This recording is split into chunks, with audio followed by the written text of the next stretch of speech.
CM Revanth Reddy తమను target చేస్తూ మాట్లాడుతున్నారన్నారు BRS నేత సబితా ఇంద్రారెడ్డి. తన కుమారుడి పేరుపై 3 ఫామ్ హౌస్లు ఉంటే ఎక్కడున్నాయో చూపించాలన్నారు ఆమె. తమకు ఫామ్ హౌస్లు ఉంటే వెంటనే కూల్చివేయాలన్నారు సబితా.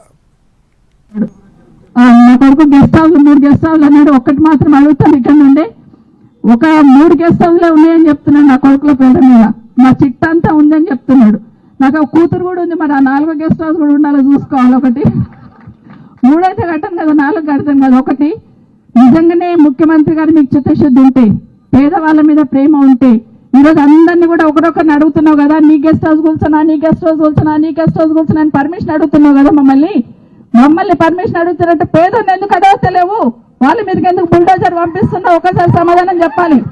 వాళ్ళని కూడా అడిగేది ఉండే కదా, నీళ్లు తీసుకుంటాను మరి వాళ్ళకి అడగకుండా రాత్రి బుల్డోజర్ పంపిస్తున్నావు, మరి మాకు పర్మిషన్ అడుగుతున్నాం. నేనైతే పర్మిషన్ ఇచ్చిన, మా 3 ఫామ్ హౌస్లు కూల్చమని పర్మిషన్